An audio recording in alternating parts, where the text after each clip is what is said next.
안녕하세요. 유행과 함께하는 시민단체 코로나시아 상임이사 오기출입니다. 우리는 영화 투모로우를 보면서 실제로 영화와 같은 빙하기가 올까?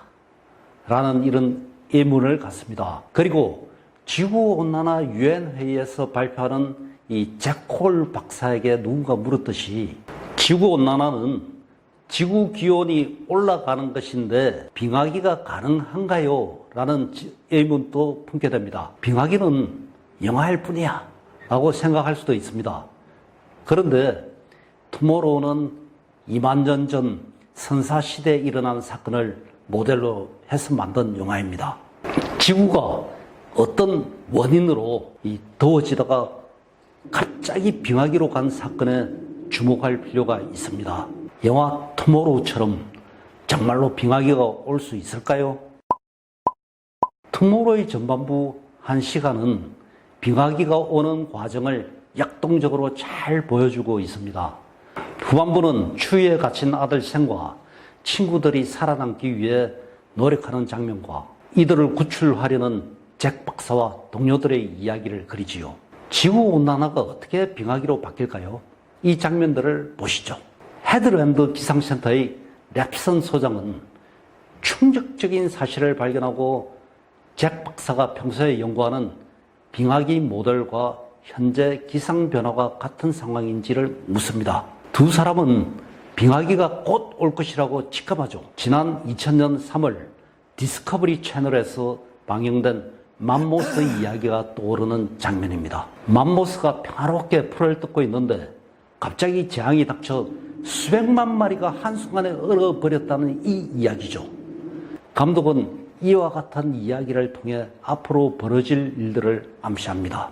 영화 속 회의 장면을 한번 보시죠. 북극의 한파로 초토화된 상황이지만 회의에서 사람들은 원인을 찾지 못합니다. 여기서 잭은 해류가 바뀐 것이 원인이라고 말하는데요. 여기서 의문점이 생깁니다. 해류가 바뀐 것과 빙하기가 무슨 연관이 있을까요? 잭 박사의 이론을 알려드리겠습니다. 바다는 거대한 컨베이어 벨트 운동을 합니다. 따뜻한 적도에서부터 차가운 북쪽으로 이렇게 이동을 하죠. 그린란드 근처에서 바닷물은 차가워지고 염분의 농도가 이렇게 올라갑니다. 그런 바닷물은 무거워져서 바닥으로 깔아앉습니다. 무겁고 차가운 바닷물이 바닥에서 다시 적도로 이동합니다. 바다는 이렇게 이동하면서 적도의 열을 북쪽에 있는 육지로 전달하는 난방기 역할을 합니다. 그런데 온난화로 다량의 빙하가 녹아 바다로 들어오면 어떻게 될까요? 바닷물은 염분의 농도가 낮아지면서 가벼워지고 더 이상 아래로 깔아앉지 않게 됩니다. 이 지경에 이르면 이 바다의 컨베이어 벨트는 더 이상 돌지 않습니다. 난방기가 꺼진 북반구가 얼어붙는다는 이론이죠. 영화 속에서 슈퍼컴퓨터는 이 육주 안에 빙하기가 온다는 것을 보여줍니다. 이 거대한 허리케인 같은 한파폭풍이 세계가 만들어져 미국과 유럽, 아시아를 덮치는 것이죠. 2004년 만들어진 이 영화는 지구촌의 현실을 예언하고 있습니다. 영화가 나온 지 5년 뒤 정말로 영화처럼 북극이 캐나다, 미국, 유럽, 아시아로 이렇게 내려왔습니다. 그 뒤로는 매년 북극 한파가 내려오고 있습니다. 2019년 1월 20일 미국 시카고와 미시간에 북극이 그대로 내려와 영하 50도의 혹한을 만들었습니다. 이런 일은 지난 만년 동안 일어나지 않은 일입니다.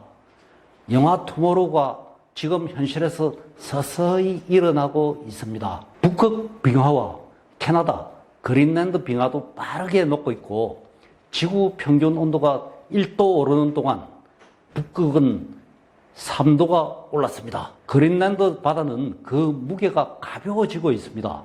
어느 순간 갑자기 해류 이동이 중지되어도 이상하지 않을 지경입니다. 영화 투모로우 속 정치가들의 태도도 눈여겨봐야 합니다. 미국의 부통령은 온실가스 줄이는 일에 돈을 대는 것을 아까워하고 환경보다 경제가 더 위기라고 하며 경제 상황을 더 중요하게 생각하는 인물입니다. 잭 박사는 부통령을 만나 빙하기를 경고하면서 멕시코로 이주를 주장하지만 무시되죠.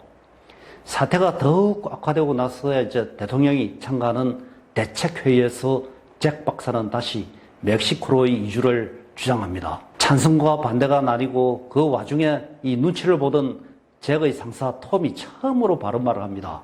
정치인에게 맡겨서 이 꼴이 난 것이 아니요 하면서 부통령을 비판하죠.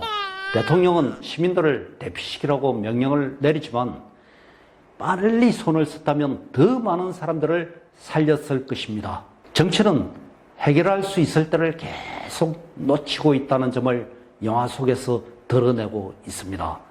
영화는 기후변화가 모든 것을 바꾸고 있음을 보여주기도 합니다. 바뀔 것 같지 않은 미국 우월주의까지도 바꾸버렸죠. 영원히 난민이 될 것 같지 않았던 미국인들이 난민으로 멕시코로 이주합니다. 그런데 멕시코 정부는 미국인들을 막으려고 국경을 폐쇄하죠. 미국인들은 기후변화로 난민 신세가 되어서 자동차도 버리고 불법적으로 멕시코 국경을 넘습니다. 이렇게 기후변화는 모든 것을 바꿉니다. 영화의 결말은 때늦은 후회로 가득합니다. 미국 부통령은 이렇게 고백합니다. 우리는 착각했습니다. 지구의 자원을 마음껏 사용해도 될 권리가 있다고 착각했습니다. 그것은 우리와 나의 오만이었습니다. 우리는 이제 제3세계 국가의 신세를 져야 하는 처지에 있습니다. 궁지에 몰린 우리에게 피난처를 제공한 이들에게 감사드립니다. 이것이 이 영화에서 말하고자 하는 메시지이기도 합니다. 기후변화는 모든 것을 바꿉니다. 여러분 잊지 마십시오. 깨어있으라. 그날이 온다. 저희 푸른아시아는 극한 지구의 환경 문제를 해결하기 위해 계속 여러분과 함께 하겠습니다. 미래 50년 우리가 살아갈 시대 푸른아시아가 만들겠습니다.